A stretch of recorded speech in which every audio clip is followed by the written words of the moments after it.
You know, it feels like everyone is talking about how AI is going to change our jobs.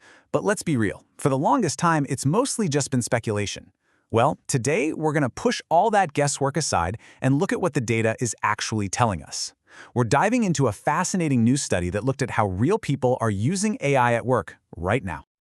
This is the big one, isn't it? It's the question that affects pretty much all of us, no matter what we do for a living. And as you're about to see, the answer is way more interesting than just a simple yes or no. So, yeah, instead of getting lost in what might happen, we're going to break down this incredible new study. These researchers analyzed actual real-world AI conversations to see what's really happening. This is our chance to see the real story unfold. Okay, so here's our game plan. First, we'll tackle the big question and why it's so important. Then, we'll see how researchers basically listened in on AI to get their data. After that, we'll get into what AI is actually doing, which jobs are feeling the heat the most, and we'll wrap it all up with a final AI impact scorecard. All right, so first up, why is this such a huge deal? Well, think about this. Nearly 40% of Americans are already using generative AI. That's a faster adoption rate than the PC or the internet. So understanding its true impact isn't just some academic exercise. It's one of the most urgent economic questions we face today. So, how do you even begin to answer a question that big? Well, the researchers behind this study did something really smart. They figured, asking people in surveys what they think they'd use AI for is one thing, but watching what they actually do is something else entirely. So that's what they did. And they didn't just dip their toes in the water. They went big. We're talking about an analysis of 200,000 anonymized conversations between real people and Microsoft's Copilot AI. That is a massive, massive sample of real-world interactions. Okay, so to make sense of all this data, the researchers made a really crucial distinction. They separated the user goal, what a person is trying to do, from the AI action, what the AI does to help them. So for example, if your goal is to print a document, the AI doesn't physically print it, right? Its action is to teach you how to do it. And that little difference, it turns out to be everything. So, after sifting through those 200,000 conversations, what did they find? What are people really using AI for day in and day out? The main finding was pretty much crystal clear. People are overwhelmingly using AI for knowledge work.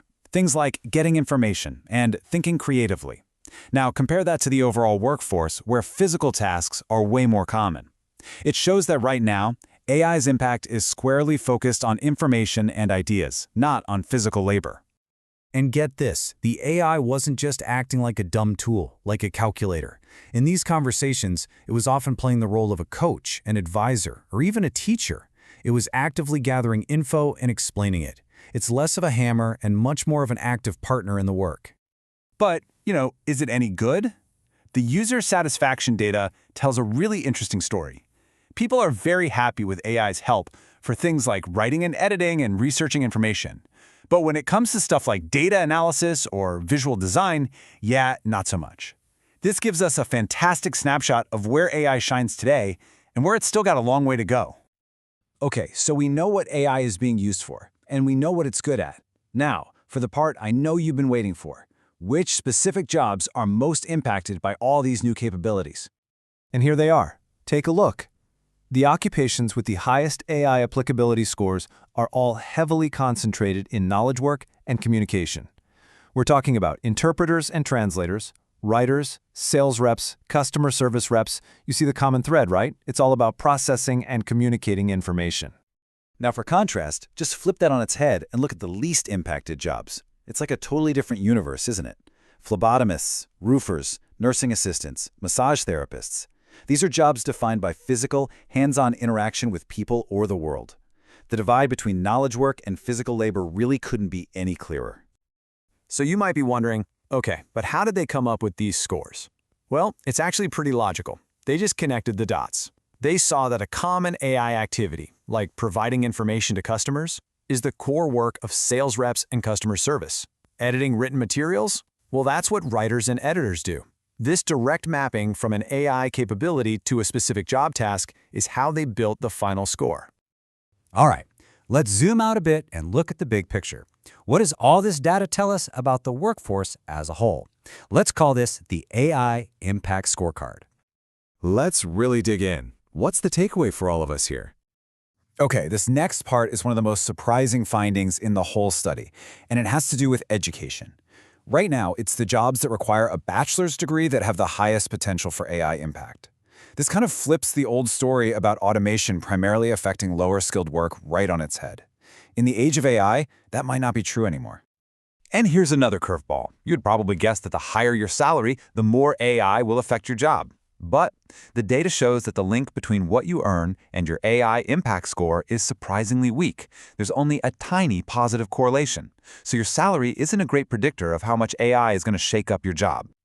Now, before we get too carried away, it is super important to talk about the limitations here. This data comes from just one AI model, and the job descriptions are from a government database that can be a little slow to update. But the biggest thing to remember is this: the study measures AI capability, not actual job loss.